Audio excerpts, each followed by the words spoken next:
Joining me now is Democratic Congressman Steve Israel, who supports strikes on Syria in principle, at least. Welcome to you, Congressman. Thanks for having me on. Can you try and put this into the correct context?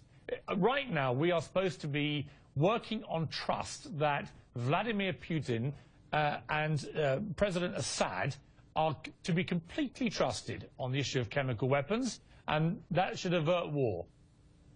Well, two things, Piers. Number one, it's clear that the credible prospect of force to deter and degrade Syria's chemical weapons capability prompted Russia to step up to the plate and propose a path forward. Now we have to make sure that that path forward is credible. And so the President of the United States should engage Putin robustly. We need to vet this out. We need to make sure that this is not a subterfuge.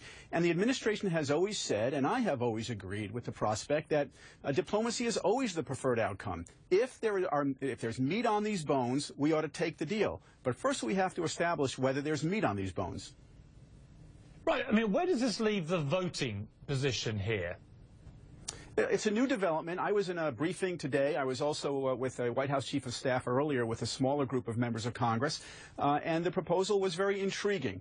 And so the message that we gave to the administration, both in the briefing, with bipartisan briefing among House members, and in that smaller meeting with the Chief of Staff was, we need to vet this out. We need to see if this is a credible path forward.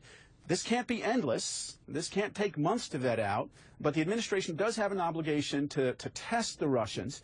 And if they're going to be constructive, we ought to pursue it diligently. The problem here, it seems to me, for Barack Obama, is that he has zigzagged his way on Syria now for 18 months. You know, originally it was going to be regime change, got to get rid of Assad. Then he reined back from that. Then it was, there's a red line. Then the red line got crossed. Once it got crossed, he said, we're going to have to do strikes. And then, oh, wait a minute, I'm going to go to Congress. And now suddenly he's throwing his hand in with the Russians and Assad. And there are many Americans probably watching this, scratching their heads going, what the hell is going on? Well, it wasn't the President of the United States who used chemical weapons against the Syrian people and slaughtered 400 children and over 1,000 others. It wasn't the President of the United States who continued to escalate this. It was Bashar al-Assad. And the President of the United States hoped that diplomacy would work. He hoped that our international partners and the Russians and China would be able to dissuade Bashar al-Assad from escalating this. And here's what happened. Assad used chemical weapons once. Nobody said no. He used them twice. The international community looked the other way. He used them again and again and again until he engaged in the most catastrophic use of those chemical weapons on August 21st. You know, any parent knows that when you have children who misbehave and you don't tell them they're misbehaving, where there's no accountability and no punishment for grotesque misbehavior, they're going to continue to misbehave. It was Bashar al-Assad who set the terms of this debate and who has brought us to where we are now. I hope that we can use diplomacy to avoid the use of military force, but if that fails, we cannot afford to live in a world where chemical weapons are used as an ordinary tool of combat and war.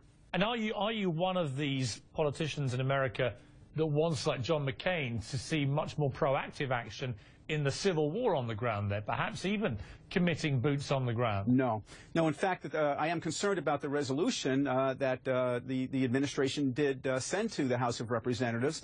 I'm more in line with the resolution that passed in the Senate, specifically no boots on the ground, no deployment of combat forces, a swift and certain process that is contained and confined at one strategic objective, and that is the deterrence and degradation of Syria's chemical weapons capability, not just to keep chemical weapons from being used by the regime, but to keep them from being used by other elements in Syria in this internecine battle, and to prevent their proliferation to North Korea, which will use them because they're watching what's happening in Syria, Iran, and Hezbollah.